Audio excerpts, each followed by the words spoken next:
Qual a sua noção de cidadania? Eu acredito que seja entender e cumprir o seu papel na sociedade. Qual a sua noção de cidadania?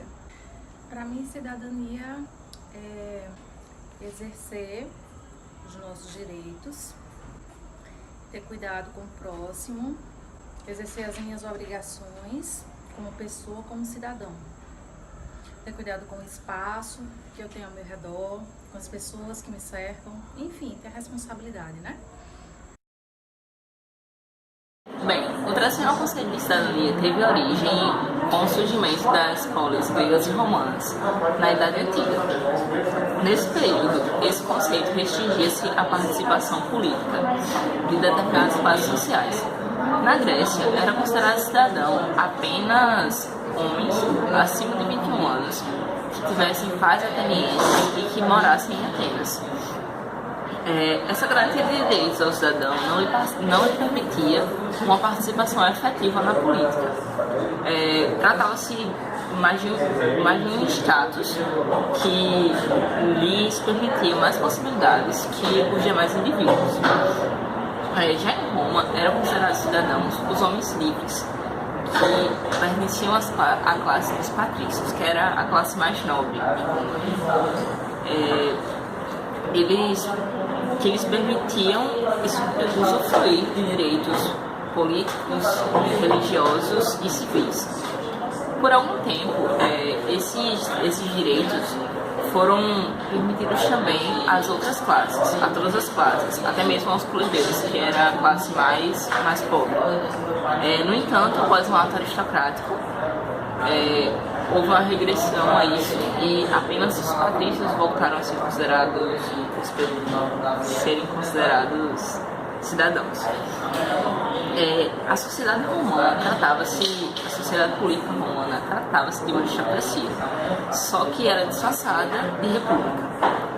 Nessa realidade do tempo romana, o conceito de cidadania era uma contraposição entre a democracia real e a ideal, onde era pregado os direitos iguais, no entanto, não se era posto em prática. Como veremos no decorrer desse vídeo, isso não mudou tanto com o passar do tempo. A prática da cidadania na Idade Média sofreu um desfalque, pois ela não era compatível com o regime socioeconômico-cultural feudal. 3 aspectos contribuíram para que ela não se desenvolvesse. O primeiro é que a sociedade feudal era hierárquica, ou seja, era desigual. O segundo é pela relação de servidão e obrigações recíprocas. E o terceiro era por causa que a igreja ela influenciava a sociedade. Então ela não agia por motivos racionais, ela agia por motivos religiosos.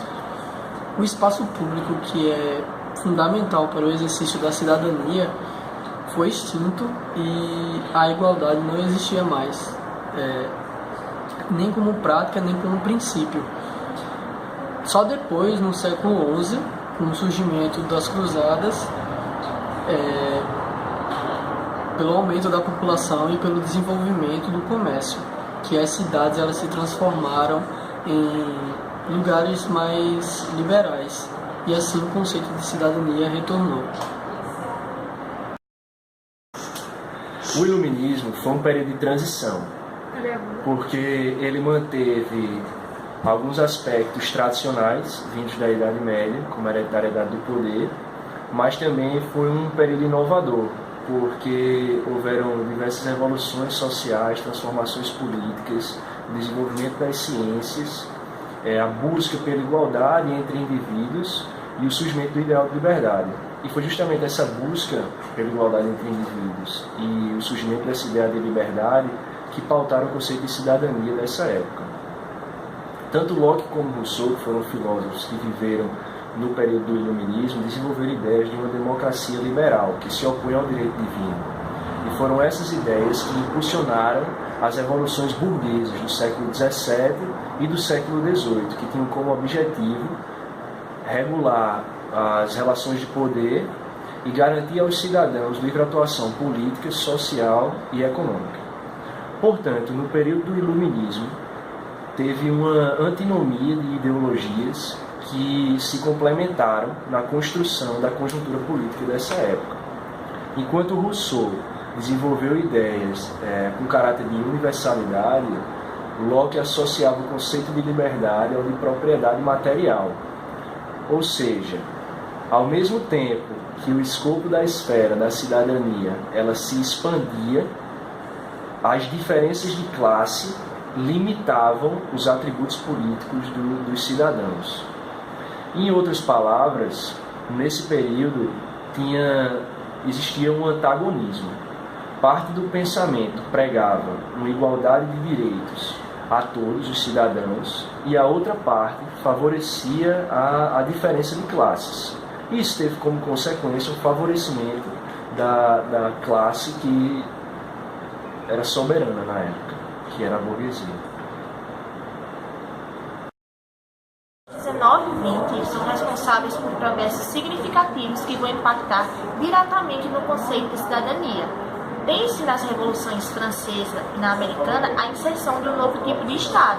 E esse novo tipo de Estado ele vai trazer consigo ideais como liberdade e igualdade, que, embora tenham origem burguesa, acabam por auxiliar, mesmo que indiretamente, na busca por igualdade social. Tem-se também as lutas sociais, que vão ser de extrema importância para esse caráter reivindicatório que a gente entende hoje dentro de cidadania. As duas guerras mundiais também são decisivas, porque era legalizado na época da guerra barbaridades, como por exemplo o Holocausto da Segunda Guerra Mundial, que amedrontaram não só a sociedade civil, como também órgãos internacionais, que sentiram a necessidade de atrelar a cidadania aos direitos humanos. Então, cidadania passa a significar, na idade contemporânea, não apenas o direito de participação política, mas também o dever do Estado de assegurar condições mínimas para que o cidadão exerça seu direito, como, por exemplo, o direito à vida, à segurança, à educação, dentre tantos outros. Antes do exposto, observe-se, nessa linha histórica percorrida pelo conceito de cidadania, o caráter dinâmico do conceito, que vai se modificar de acordo com o zeitgeist da época. As disciplinas integradas foram História da Psicologia e Psicologia Social. História da Psicologia pelo caráter histórico do nosso projeto e Psicologia Social pelo papel modificante da sociedade perante o conceito.